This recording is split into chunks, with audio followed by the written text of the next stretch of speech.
புவனேஸ்வரி என்ற என்டிஆரோட மகளுக்கு மாப்பிள்ளை தேடிட்டு இருந்தார். அப்போ ராஜசேகர் ரெட்டி தந்தையார் இருக்கார் பார்த்தீங்களா, மிகப்பெரிய செல்வந்தர். ஜெகன்மோகன் ரெட்டிய தாத்தா ராஜசேகர் ரெட்டி அப்பா. அவர் தான் பரிந்துரை பண்றார். என் பையன் கூட வீட்டுக்கு வர கொடுத்தேன், சந்திரபாபு நாயுடுன்னு பேரு, நல்ல பையனா இருக்கான், படிச்சிருக்கான், ரொம்ப ஜென்டில்மேனா இருக்காரு, அவனுக்கு உங்க பொண்ணை கொடுங்களேன்னு ராமாராவு ராஜசேகர் ரெட்டி அப்பா சந்திக்கும் போது சொல்லியிருக்காரு. அவருக்கு பிடிச்ச போது எல்லாத்த விட அவருடைய வசதிக்கு இவர் கிட்ட கூட நெருங்க முடியாது. அவர் இமய மேல, இவர் எந்த மலையும் இல்லை, ஆனாலும் மந்திரியா இருக்கார். அதனால மந்திரி என்ற அந்தஸ்து தான் அவரை என்.டி. ராமாராவனுடைய மருமகனாக்கியது. என்ன ஒரு பெரிய ப்ராப்ளம்னா, என்டிஆர் முதல்வரா இருக்கார். முதல்வரானவனே இவர் காங்கிரஸ்ல இருக்கார். காங்கிரஸ் விட்டு என்னோடு வான் கூப்பிடுறார், ஆனா வர மறுக்கிறார். என் தந்தையார் புதுசாக கட்சி ஆரம்பித்திருக்கிறார், அரசியல் நுணுக்கங்கள் தெரியாதவர், நீங்கள் உடன் இருந்தால் நன்றாக இருக்கும் என்று காங்கிரசுக்கு வற்புறுத்தி அவரை அழைத்து வருகிறார். இதெல்லாம் எனக்கு நேரடியாவே தெரியும். எங்க இவர் முதலமைச்சர் ஆகிறார்னா, சிவபார்வதி என்ற ஒரு அம்மையாரை திருமணம் செய்து கொள்கிறார். சிவபார்வதி என்ற பேராசிரியரை திருமணம் செய்தவுடன் வீட்டில் குழப்பம் வந்துவிட்டது. அவர்கள் குடும்பத்தில் மிகப்பெரிய குழப்பம். அவருடைய ஒரு குழந்தைகள் கூட அந்த அம்மையார் சிவபார்வதியை திருமணம் செய்தது ஏற்றுக்கொள்ளவில்லை. சட்டமன்ற உறுப்பினர்களை கூட்டி, என் தந்தையாருடைய போக்கு சரியில்லை, சிவபார்வதி என்பவர் முதல்வராக துடிக்கிறார், என் தந்தையாருக்கு உடம்பு சரியில்லை, அவர் பேராசிரியர், என் தந்தையார் இவ்வளவு பெரிய சாம்ராஜ்யத்தை உருவாக்கிவிட்டு எங்கள் குடும்பத்தில் இருப்பவர் ஒருவர் அனுபவிக்க முடியாமல் போகிறது, நல்ல அரசியல் அனுபவம் உள்ளவர், காங்கிரஸில் இருந்து நிறைய கற்றுக்கொண்டிருக்கிறார், ஆகவே நாங்கள் சந்திரபாபு நாயுடுவை எங்கள் வீட்டு மருமகனை உருவாக்க பார்க்கிறோம் என்று சொல்லி எல்லா எம்எல்ஏக்களும் ஏற்றுக்கிட்டாங்க.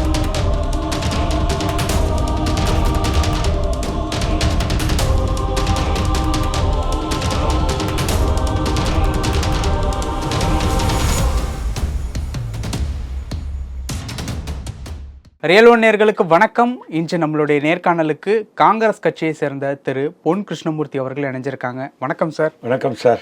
ஆந்திராவின் தற்போதைய முதலமைச்சரான சந்திரபாபு நாயுடு ஒரு காலத்துல மாண்புமிகு மருமகன், நம்ம மாநிலத்துல மாண்புமிகு மாணவன், அவங்க மாநிலத்துல மாண்புமிகு மருமகன் அப்படிங்கிற மாதிரி ஒரு காலகட்டத்தில் இருந்தார். உண்மையாவே ஒரு ஆந்திர அரசியலை பொறுத்த வரைக்கும் டெக்னிக்கலாக ஒரு லெவலுக்கு எங்கேயோ கொண்டு போயிருக்காரு அப்படிங்கிற மாதிரியான விஷயங்கள்லாம் கேள்விப்பட முடியுது. அவருடைய அரசியல் ஆரம்பம் எப்படி ஆரம்பித்தது, எப்படி இந்த லெவலுக்கு வந்தார் அப்படிங்கிறது எல்லாருக்குமே தெரியும். பட் எல்லாருக்கும் தெரிஞ்ச விஷயத்த பேசுகிறதா நம்ம இன்டர்வியூவோட ஸ்டைலு. யாருக்குமே தெரியாத விஷயங்களை தான் தொடர்ச்சியாக நீங்கள் சொல்லிக்கிட்டு இருக்கீங்க. எப்படி இந்த லெவலுக்கு வந்தாங்க, எப்படி முதலாக என்டிஆர்னுடைய குடும்பத்தில் ஒரு மருமகனாக ஆனார், அது எப்படி நடந்தது? அவர் தமிழகத்தில் தான் அவருடைய கல்வி. மாண்புமிகு மாணவன் சந்திரபாபு நாயுடு தமிழகத்தின் மாணவன் என்று கூட அவரையும் சொல்லலாம். அவர் தமிழ் பேசுவாரா? தமிழா பேசுவாரா? நல்லா பேசுவாருங்க. ஊத்துக்கோட்டை பக்கத்தில் குப்பேடுன்னு ஒரு ஊர் இருக்கு. ஊத்துக்கோட்டையிலேருந்து 4 கிலோமீட்டர் குப்பேடு அந்த ஊர் பேர். அதுதான் அவர் சொந்த ஊர். தமிழ்நாடு தான். 4 கிலோமீட்டர்ல இருக்குது. தமிழ்நாட்டில் இருந்தது தான். ஆந்திரா பிரியும் போது சத்தியவேடு மாவட்டத்தில் இருக்காது. சத்தியவேடு மாவட்டமே தமிழ்நாட்டில் இருந்தது தான். சத்தியவேடு வேணும்னு மாப்போசி போராடினாரு.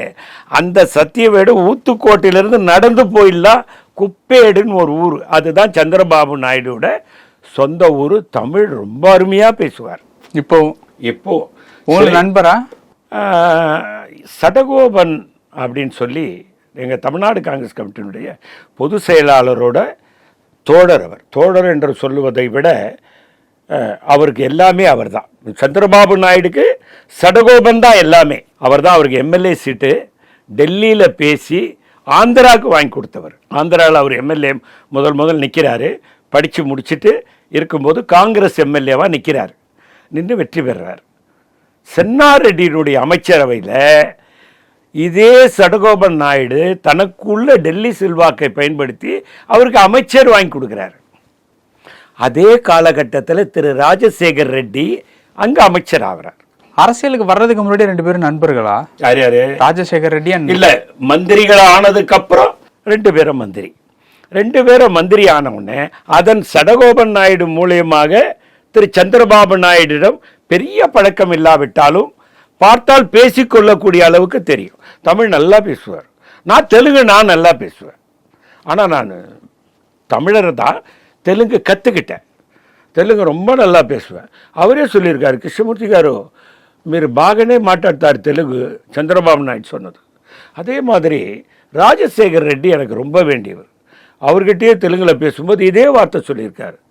ஏன் கிருஷ்ணமூர்த்தி గారు ఎట్ట తెలుగు నేర్చుకున్నావునా ఎప్పుడు தெரிஞ்சுக்கினீங்கன்னு అర్థం. కాదు సార్, నేను గొడ్లు బేరం చేస్తాను, பால் గిల్లంతా నేను கொல்லோல்னா யாதவர் மாடு வச்சுருந்தேன், அதனால் ஆந்திராவோட பழக்கம் வந்து தெலுங்கு கற்றுக்கிட்டேன்னு அவர்கிட்ட சொன்னேன். அப்போது இவர் மந்திரி ஆனவுடனே பெரிய வசதிலாம் கிடையாது சந்திரபாபு நாயுடுக்கு, ஒரு சாதாரணமான ஃபேமிலி. ஆனால் ஜெயிக்கிறப்ப பல தந்திரங்கள் பண்ணி தான் ஜெயிச்சாரு அப்படிங்கிற மாதிரியான விஷயம் இல்லை. தந்திரம் மந்திரம்லாம் இல்லைங்க. அப்போ வந்து இந்திரா காந்தி மேலே ஒரு வெறிவெடித்த கூட்டம் ஆந்திர மக்கள். ஏன் அப்படி? அவங்க என்ன பண்ணாங்கன்னாங்க, நில உச்ச வரம்புன்னு ஒன்று வந்தது, உங்களுக்கு ஞாபகம் இருக்கும். அந்த நில உச்ச வரம்பில் ஒரு 100 ஏக்கரா ஒருத்தர்கிட்ட வச்சுருக்காங்கன்னு வச்சுங்க, அவங்களுக்கு தேவை 10 ஏக்கரா தான். 90 ஏக்கரா எடுத்துருவாங்க. எடுத்துட்டு இல்லாத ஏழைகள், விளிம்பு நிலை மக்கள், தலித்து மக்களுக்கு பிரித்து கொடுத்துட்டாங்க.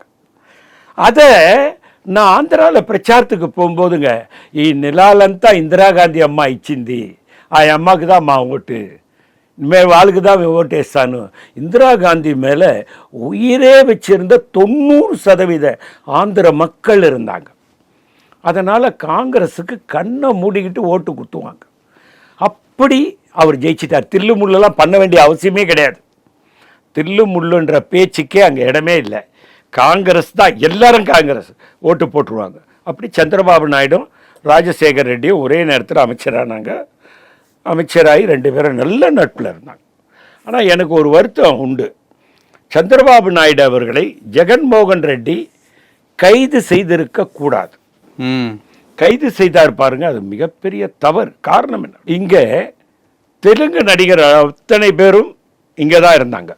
என்டிஆர், நாகேஸ்வர ராவ், சிரஞ்சீவி, இன்னும் சொல்லக்கூடிய கண்டசாலான்ற ஒரு பாடகர், தெலுங்கு கண்டசாலா மிகப்பெரிய பாடகர். இங்கே டிஎம்எஸ் எப்படியோ ஆந்திராவில் கண்டசாலா தான் பெரிய ஆள்.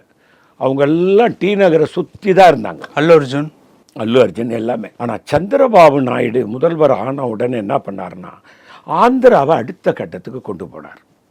அதை நம்ம ஒத்துக்கணும். எதுவும் ஜெகன்மோகன் ரெட்டியை கைது பண்ணதுக்கு பின்னணி கோபங்கள் ஏதாவது இருந்ததா? கோபம் இல்லைங்க. ஜெகன்மோகன் ரெட்டியை தவறாக யாரும், ஜெகன்மோகன் ரெட்டி நான் அறிந்த வரையில் அவர் ஒரு கோபக்காரர், அடிக்கடி கோபப்படுவார். ராஜசேகர் ரெட்டி கோபப்பட மாட்டார், அவர் கொஞ்சம் பொறுமையாக இருப்பார். இவர் நம்ம பாஸ்கர் ராவ் இருந்தார்ல, தெலுங்கானா பிரிச்சாங்கல்ல, ஒரு நாள் நான் ராஜசேகர் ரெட்டியை பார்க்க போயிருக்கேன். அவர் சந்திரசேகர் ராவ் தெலுங்கானா போராட்டம் நடத்திட்டு இருக்காரு. ஆந்திராவினுடைய ஒன்றுபட்ட ஆந்திராவினுடைய முதலமைச்சர், ராஷ்டிரிய சமிதி ஒன்றுபட்ட ஆந்திராவுடைய முதல்வர் ராஜசேகர் ரெட்டி. நான் ஒரு விஷயத்திற்காக ராஜசேகர் ரெட்டியோட எனக்கு நெருங்கிய தொடர்பு உண்டு. காரணம் வந்து அண்ணன் திண்டிவனம் ராமூர்த்தியும் அவரும் நெருங்கிய நண்பர். அவர் மூலியமாக எனக்கு அவர் பழக்கம் உண்டு. அதே நேரத்தில் அவர் தேர்தல் பிரச்சாரத்திற்கு தமிழர்கள் எங்கெல்லாம் வாழ்ந்தார்களோ அங்கே தான் நான் தான் போய் தேர்தல் பிரச்சாரம் பண்ணேன். உங்கள் தேர்தல் பிரச்சாரம் கூட எனக்கு ஒரு வெற்றிக்கு காரணம்னு எனக்கு ஒரு வாழ்த்து சொன்னார் ராஜசேகர் ரெட்டி. அந்த வகையில் நான் ஒரு நாள் பார்க்கும்போது சந்திரசேகர் வெளியே உட்காந்துருக்காருன்னு சொன்னாங்க, கூப்பிட உள்ளன்னு சொன்னார். நான் சொன்னேன் அவர்கிட்ட, சரி நான் பைட்ட உண்டான் சார், నోన్న కృష్ణమూర్తి గారికి చూసుకుంటే ఏం ప్రాబ్లం లేదు. అందువల్ల சொன்னார், என்னையா நீ என்ன தெலுங்கானா தனி மாநிலம் கேட்குறியாமே, ఏమి అదంతా మాల్దు, ఊరికి ఉండవాళ్ళ, నోరు తెరకూడదు, ఊరికి ఉండవాళ్ళ மிரட்டினார் சந்திரசேகர் ராவ். ஒரு சும்மா இருக்கணும், தெலுங்கானா அந்த குரல் கேட்டுது அவ்வளோதான்னா அவர் வாசையில் வேற இது அப்படின்னு சொல்லி மிரட்டினார். அது அவர் இருக்கிற வரைக்கும் தெலுங்கானா பேச்சை சந்திரசேகர் ராவ் பண்ணவே இல்லை. அவர் போய் சந்திரபாபு நாயுடு வந்ததுக்கப்புறம் தான் ஆரம்பித்தார். ஆனால் சந்திரபாபு நாயுடு ஆந்திராவை ஒரு டெக்னிக்கலாக மாற்றிட்டாருங்க. அவர் மாற்றினது என்னன்னா, பெரிய டெக்னாலஜி கொண்டு வந்தார், பெரிய தொழிற்சாலைகள் கொண்டு வந்தார், ஹைதராபாத்தை இந்தியாவினுடைய முதல் மாநிலமாக்கினார் அப்படின்னு கூட நம்ம சொல்லலாம். அதுக்கப்புறம் இங்கே இருந்த நடிகர்கள் அத்தனை பேரும், தொழிலதிபர்கள் அத்தனை பேரும் இடம் பெயர்ந்து ஹைதராபாத்தில் போய் செட்டில் ஆகிட்டாங்க. அப்போது அவருக்கும் ராஜசேகர் ரெட்டிக்கும் இருந்த தொடர்பை வைத்தாவது, நட்பை வைத்தாவது ஜெகன்மோகன் ரெட்டி அவரை கைது செய்தாமல் இருந்திருக்க வேண்டும். அவர் கைது செய்ததனுடைய விளைவுதான் ஜெகன்மோகன் ரெட்டி தோல்விக்கு காரணம் என்பது என்னால் உறுதியாக அறுதிட்டு சொல்ல முடியும். ஆகவே சந்திரபாபு நாயுடு இன்றைக்கும் பாருங்கள், எப்படி ஒரு அமைதியான ஆட்சி நடத்திட்டு இருக்கார். காங்கிரஸ்காரர் அவர், பிறவி காங்கிரஸ் குடும்பம் அது. அதனால தான் அமைதியான ஆட்சி போகுது. அவர் கட்சி வேணால் வேற இருக்கலாம், ஆனால் பிறவி காங்கிரஸ் குடும்பம் அது. குப்பேடு அவங்க குடும்பமே காங்கிரஸ். அந்த எந்த காங்கிரஸ்காரன் போனாலும் அவங்க வீட்டில் உட்கார வச்சு சாப்பாடு போடாமல் அனுப்ப மாட்டாங்க. அந்த அளவுக்கு காங்கிரஸ், பெரிய காங்கிரஸ் ஃபேமிலி. இப்போ எப்படி என்டிஆர் குடும்பத்தில் மருமகனா மாறினாரு? மந்திரி ஆனவுடனே புவனேஸ்வரி என்ற என்டிஆரோட மகளுக்கு மாப்பிள்ளை தேடிட்டு இருந்தார். அப்போது ராஜசேகர் ரெட்டியோட தந்தையார் இருக்கார் பார்த்தீங்களா, மிகப்பெரிய செல்வந்தர். அவர் பேர் எனக்கு மறந்து போச்சு. ராஜசேகருடைய ஜெகன்மோகன் ரெட்டிய தாத்தா ராஜசேகருடைய அப்பா. அவர் தான் பரிந்துரை பண்ணுறார். என் பையன் கூட வீட்டுக்கு வர கொடுத்தேன், சந்திரபாபு நாயுடுன்னு பேர். நல்ல பையனாக இருக்கான், படிச்சிருக்கான், ரொம்ப ஜென்டில்மேனாக இருக்கார். என் பையன் சொன்னா போல, அவன் நல்ல பையன், அவனுக்கு உங்கள் பொண்ணை கொடுங்களேன்னு ஒரு தடவை எதேச்சியாக ராமாராவு ராஜசேகர் ரெட்டி அப்பா சந்திக்கும் போது சொல்லியிருக்கார். அந்த வகையில் வர சொல்லி பார்க்குறார். அவருக்கு பிடிச்ச போது எல்லாத்த விட அவருடைய வசதிக்கு இவர் கிட்ட கூட நெருங்க முடியாது. அவர் இமயமலை, இவர் எந்த மலையும் இல்லை, ஆனாலும் மந்திரியாக இருக்கார், நாணயமான மந்திரியாக இருக்கார். அதனால் மந்திரி என்ற அந்தஸ்து தான் அவரை ஆந்திராவினுடைய என்டி ராமாராவனுடைய மருமகனாக்கியது. தனக்கு ஈக்குவலான பணக்காரர் என்றோ, கொஞ்சம் படிச்சிருக்காரு, நல்லாவே படிச்சிருக்காரு, நல்லா ஆட்சி நடத்துகிறாரு, நல்ல மந்திரியாக இருக்கார். இது ஒன்று போதும். ஒரு மந்திரியாக இருக்கான், பின்னால் நமக்கு ஃப்யூச்சர் இருக்கும். அந்த நல்ல எண்ணத்தின் அடிப்படையில் மந்திரியாக இருக்கிறார் என்ற ஒரே காரணத்துக்காகத்தான் தன்னுடைய மகளை திருமணம் செய்து கொடுத்தார். ஆனால் தன்னுடைய மகளை திருமணம் செய்து கொடுத்து விட்டு பார்த்தார், எல்லா மருமகன்களை விட உயர்ந்த மருமகனாக அவர் இன்றைக்கும் இருக்கிறார் என்பதில் எந்த சந்தேகமும் இல்லை. ஓகே, நீங்கள் சந்திரபாபு நாயுடை பார்த்து பேசியிருக்கீங்களா? ஆமாங்க, சடகோபன் நாயுடு தான் அவரை உருவாக்கிய சிற்பி. சடகோபன் நாயுடு எப்படியெல்லாம், சடகோபன் நாயுடு எப்படின்னா எம்எல்ஏ சீட் அவர் தான் வாங்கி கொடுத்தாரு. டெல்லியில் செல்வாக்குள்ள மனிதர் அவர். ஓகே, சடகோபன் நாயுடுன்றவர் இந்திரா காந்திக்கு நேரடியாக தெரிஞ்சவர். குத்தம்பாக்கம்னு பூந்தமல்லி பக்கத்தில் ஒரு ஊர் இருக்குது, அவருக்கு பேரே குத்தம்பாக்கம், சடகோபன் தான் பேர். இந்திரா காந்தியோட எப்படியோ ஒரு நல்ல ஒரு தொடர்பு, மிகப்பெரிய பணக்காரர், நல்ல வசதியானவர். இந்திரா காந்தியோட ஒரு தொடர்பு, நேரு குடும்பத்தோடு, அதை பயன்படுத்தி அவரை மேலே தூக்கி விட்டு விட்டார். இப்போ தனிப்பட்ட வாழ்க்கையில் சந்திரபாபு நாயுடு எப்படி சார்? அவர் நல்ல மனிதராகத்தான் இருந்திருக்கிறார் காங்கிரஸில் இருந்தவரை. இந்த சடகோபன் நாயுடின் மூலியமாக நான் சந்திரபாபு நாயுடுவை அறிந்தவரை, சடகோபன் நாயுடு என்பவர் புடம்போட்ட தங்கம். இல்லை, இவர் எப்படி?